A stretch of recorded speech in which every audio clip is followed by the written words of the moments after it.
अस्सलाम वालेकुम दोस्तों, कैसे हो? उम्मीद है कि सब खैरियत से होंगे। अल्लाह आप लोगों को ऐसे ही खुश रखे। आज हालांकि मेरा वीडियो बनाने का इरादा नहीं था, लेकिन दोपहर में एक अल्लाह के बंदे का कॉल आया। वो एक मजबूर बाप था। वो फोन पर धाड़े मार मार के रो रहा था। वो कहने लगा कि मैंने बड़े जतन करके, बड़ी मन्नतों के साथ कर्ज वगैरह लेकर मैंने अपनी छोटी बेटी की शादी की। मैं मजदूर आदमी हूं। मैंने लोगों के हाथ पांव जोड़े और जैसे तैसे मैंने अपनी बेटी की शादी की और अपने फर्ज, अपनी जिम्मेदारी से सुबुकदोश हुआ। लेकिन शादी के सिर्फ 6 महीने के बाद मेरी बेटी के ससुराल वालों ने मेरी बेटी को यह बोलकर घर वापस भेज दिया कि तुम्हारी बेटी को तो ना खाना बनाने ढंग से आता है, ना पुलाव बनाने ढंग से आता है, ना बिरयानी बनाने आती है, ना चाय बनाने आती है, ना सास ससुर से कैसे बात करना है, कैसी खिदमत करना है वो उसको पता नहीं है, शौहर के साथ कैसे रहना है वो उसको पता नहीं है। तुम सबसे पहले तुम्हारी बेटी को ये सब सिखाओ, फिर हम लेकर जाएंगे, वरना रिश्ता खत्म कर देंगे। बहरहाल उस मजबूर बाप ने बहुत सारी बातें की। वो बताना मेरा मकसद नहीं है, क्योंकि सब जानते हैं कि ससुराल वालों के, जालिम ससुराल वालों के नखरे क्या होते हैं और उनकी शिकायतें क्या होती हैं। मैं खास उस बच्ची के ससुराल वालों के लिए यह वीडियो बना रहा हूं। मैं उस बच्ची के, उस बेटी के ससुराल वालों से कहना चाहता हूं कि जब एक 18 साल की बेटी, एक 18 साल की बच्ची, एक लड़की जब 20-25 साल के लड़के से उसकी शादी हो जाती है, तो वो मासूम सी बेटी दूसरे ही दिन बीवी, भाभी, चाची, मामी, ताई और सबसे खतरनाक रिश्ता बहू में बंध जाती है। और फिर साल 1.5 साल में ही वो मां बनकर अपनी जिंदगी को त्याग देती है। लेकिन इसी शादी के बाद लड़का सिर्फ मर्द में बदलकर एक हैसियत के दायरे में आ जाता है, दामाद।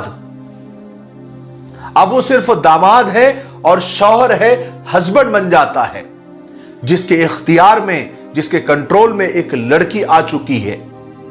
फिर वो अब जैसे चाहे उसके साथ सुलूक करे, अच्छा या बुरा। लेकिन वो 18 साल की नाजुक सी बेटी शादी के 2-4 दिन के बाद ही बड़े बड़े रिश्तों में बन जाती है और उन रिश्तों की नजाकतों को समझने पर मजबूर हो जाती है। अपनी उम्र से 6-8 साल बल्कि 10-15 साल आगे बढ़ जाती है। 18 साल की वो लड़की 19-20 साल में मां बन जाती है। फिर वो अचानक 30-40 साल की तजुर्बेकार औरत बन जाती है, जो रात को बच्चों के साथ, अपनी औलाद के साथ और खानदान में हर एक नए रिश्ते के साथ और उसी के हिसाब से वो चलना शुरू हो जाती है। शौहर के बदलते हुए मूड को मद्देनजर रखते हुए अपनी इज्जत बचाती है। अब वो कुछ ही दिनों के अंदर एक बेहतरीन कुक बन जाती है, एक मासी बन जाती है, बर्तन धोने वाली बन जाती है, बच्चों की आया बन जाती है।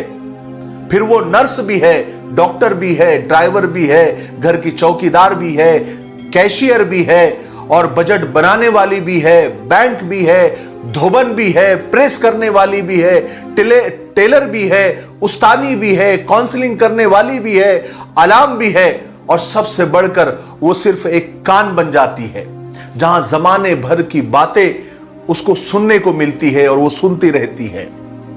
और कोई नहीं सोचता कि शादी से पहले जो लड़की घूमने की शौकीन थी, खाने पीने की रसिया थी, किताबें पढ़ने की लत में वो मुब्तला थी, खुशबू में बसने वाली थी, मीठा बोलने वाली थी, धीमे चलने वाली थी और बड़ी नाजुक सी थी, वो कहां गुम हो जाती है। जो लड़की, जो बेटी हमेशा बंठन के तैयार रहने वाली थी, शादी के बाद ऐसा क्या हो जाता है कि वो अपने कपड़े लगते से बेफिक्र हो जाती है, बेखबर हो जाती है। बनाव सिंगार तो उसे पता ही नहीं होता। वो हमेशा जल्दी में क्यों रहती है?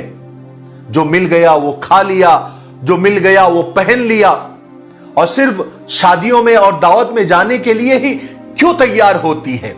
वो अपना सब कुछ ससुराल पर, अपने शौहर पर कुर्बान कर देती है। मैं उस बेटी के ससुराल वालों से कहना चाहता हूं, क्या कोई बेटी, कोई लड़की शादी से पहले शादी की कोई ट्रेनिंग हासिल करती है? बच्चे पालने और पैदा करने की कोई ट्यूशन उसने ली होती है? क्या एक बेटी, एक लड़की शादी सारी जिम्मेदारियां उठाने के लिए करती है? क्या वो शादी घर के काम करने के लिए करती है? क्या तुम्हारे नखरे और तुम्हारी खिदमत करने के लिए शादी करती है? क्या वो शौहर के इशारों पर चलने के लिए अपने मां बाप को छोड़ती है? क्या वो सिर्फ ससुराल में और ससुराली रिश्तों के ताने सुनने के लिए शादी करती है? क्या ढेर सारा जहेज लाकर तुम्हारे कदमों में डालने के लिए एक बेटी शादी करती है, और फिर शौहर जब मुसीबत में आ जाए तो अपने मां बाप से मदद करवाने पर भी हमेशा तैयार रहती है? क्या इसके लिए एक बेटी शादी करती है? क्या इसके लिए आपने उस बेटी को अपने घर लाया था? अगर नहीं, तो मैं आपको बताऊं कि एक बेटी, एक लड़की सिर्फ मोहब्बत के खातिर, प्यार के खातिर, प्रेम के खातिर, चाहे जाने के खातिर, सराहने और नाज और नखरे उठवाने के लिए शादी करती है, जैसे कि एक लड़का करता है। याद रखे, जब एक लड़का एक दिन के बच्चे को उठाने से डरता है तो मेरा यकीन जाने वो लड़की भी डरती है। जब एक लड़का अपने ससुराल जाकर इजी फील नहीं करता तो इसका भी यकीन रखे कि वो अनजान लड़की पर भी एक कयामत गुजरती है पूरे ससुराल के मिजाज को समझने में। जब एक लड़का अपनी माशी और कारोबारी जिम्मेदारियों से घबरा जाता है और घबरा सकता है तो मेरा यकीन मानिए वो लड़की भी एक ही जैसी रूटीन और घर के कामों और जिम्मेदारियों से ऊब जाती है। जब आपका लड़का बच्चों की तादाद, उनकी स्कूल की फीस और कॉलेज की फीस से टेंशन में आता है तो ऐसा कैसे मुमकिन है कि वो लड़की जो 24 घंटे घर में रहती है वो टेंशन न बर्दाश्त करे। जब लड़का इतवार को दिन चढ़े तक सोता रहता है, 11-12 बजे तक सोता रहता है, तो क्या उस लड़की का दिल नहीं कर सकता कि उसे भी एक दिन छुट्टी मिल जाए किचन से? जब लड़का इतवार के दिन दोस्तों में जा सकता है तो उस लड़की का दिल पत्थर का तो नहीं बना जो शादी से पहले के जो रिश्ते हैं सबको त्याग डाले, सबकी कुर्बानी दे दे और किसी से न मिले। ये सब बातें कुछ भी नहीं है, सब बहाने हैं। बात सिर्फ एहसास की है। जब वो एहसास मर जाता है तो फिर हर रिश्ता रफ्ता रफ्ता आहिस्ता आहिस्ता खत्म हो जाता है। हर रिश्ता फिर अपनी मौत आप मर जाता है।